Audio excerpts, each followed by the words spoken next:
What's the story? It starts with this man named Nicholas, and we see that he's rich but lonely. He goes to work and he works in the stock market and shares, so he's really rich. We also find out that he's divorced and that his life is extremely boring. And today is his 48th birthday, but he still feels young at heart. He went to meet someone named Conrad Van, but we'll just call him Van. He's Nicholas's brother, and he meets his brother, and his brother gives him a gift for his 48th birthday. And he tells him that this is a really fun game, instead of your boring life, man.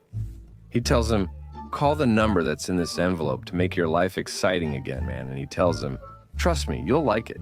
It was the best thing that ever happened to me. Nicholas said, fine, I'll just call.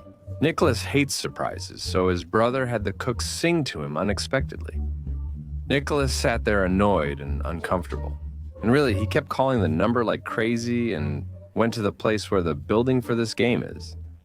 He met a guy there who made him sign a few things and asked him some questions to test his mental and physical health. Because the game, this game is something like a simulation, but it's a bit more realistic. They put you inside the game and you start trying to solve the puzzles in it and so on. Have you seen the movie Shaban Al-Farez? What, you haven't seen the movie Shaban Al-Farez? You really haven't seen the movie Shaban Al-Farez? But he can leave the game at any time. And there's a test. And this test will only take a few hours, just to assess his mental and physical state and whether he can enter the game or not. So after that, he came and signed the test, did all the tests, and also signed that the game exists and that he will participate in it. He told him, look, your brother already did enough. He gave everyone about 20 pounds each and left, so you can't take more money. He went to the club, heard people discussing the game, and joined them. He asked, explain the game to me, and so on. One person said, I wish I could play the game fresh like you. Another added, bro, this game is awesome, with slides, chaos, and more. And the next day, while he was in a meeting, he got a call from someone at the game company telling him that after they reviewed his tests, they found out he was crazy, bro. And they rejected him, so he can't participate in the game. If he calls again later, we might consider it. On his way home, he called his brother and said, we need to meet and discuss this. This game. So when he gets home, he finds a doll that looks like his father when he committed suicide in front of him as a child. We notice that the doll's face is like a clown's face, like Colleen.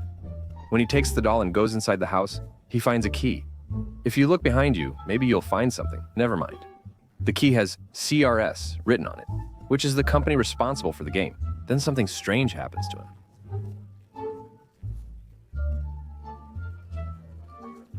And we realize that he's actually inside the game, and that the call he got telling him he was rejected was actually the start of the game. That's it, he's inside the game now.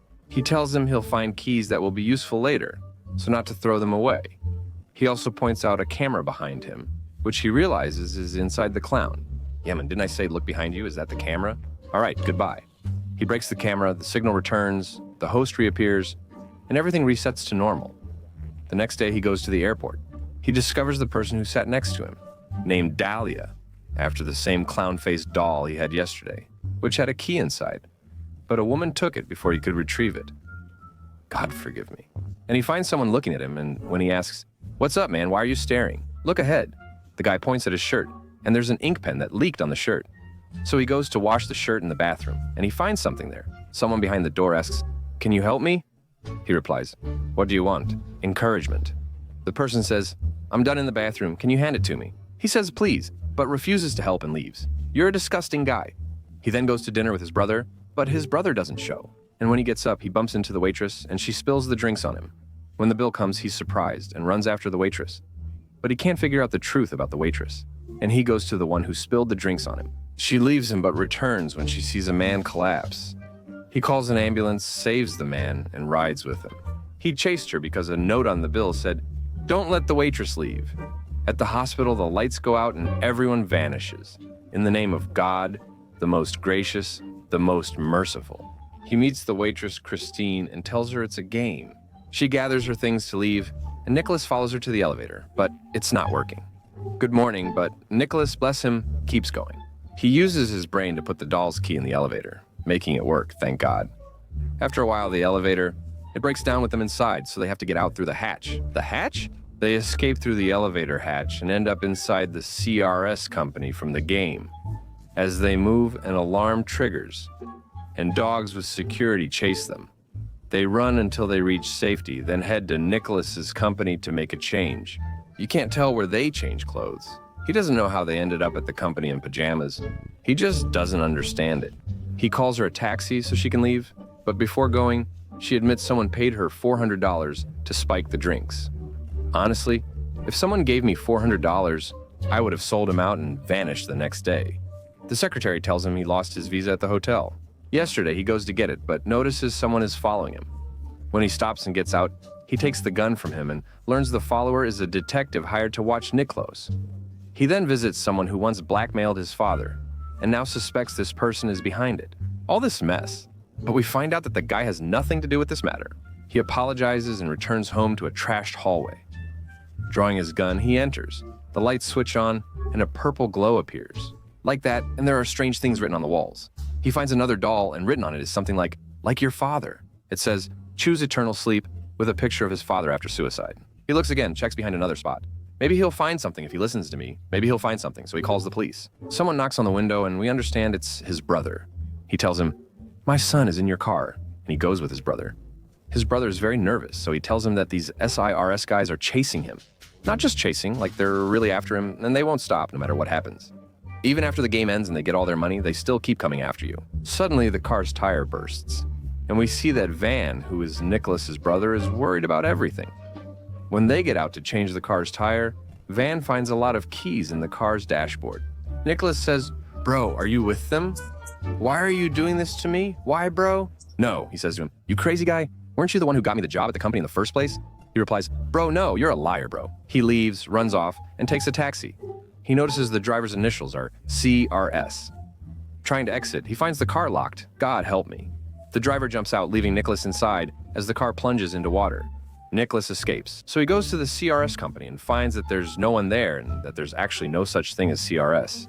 Then he goes to Christine, and we realize that the house she's living in doesn't have anything in it at all. The fridges are empty and the books are purely decorative.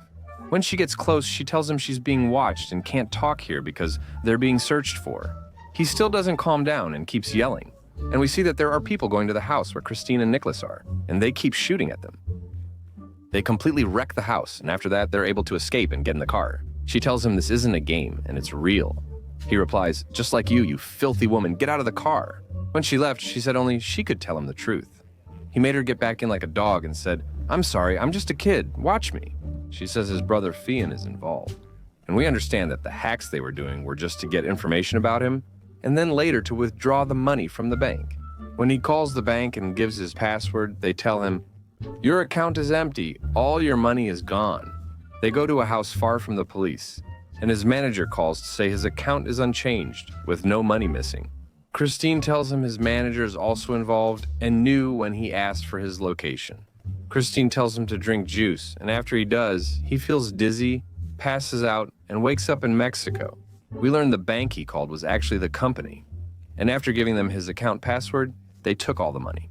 So he wakes up and finds himself in Mexico, and he's sitting there with nothing, not even a penny in his pocket. He sells his watch just to get some food, and then he goes around asking anyone to help him get to America, which is actually not a big deal. You know the difference between Mexico and America, it's just a short walk. So he gets back to America, goes home, takes a shower, and starts looking for any money. He hid it, then found the guy at the restaurant the next day. The CRS chief executive officer from the start of the summary sees him on television and follows him until he catches up, revealing he's actually an actor. He threatens him with a gun and takes him away. Inside, he finds everyone he met, including the detective and Christine, happily eating as if nothing happened. He then takes Christine to the roof. Hamada, she explains they're still in the game, it's all acting, and everything was planned. She says everyone, including the actors, is behind that door. Yes, they celebrate with apple pie, cake, wine, women, everything. Then, as the door opens, his brother arrives with apple pie and cake. People keep wishing him, happy birthday, our brother, our son. Then Nicholas enters.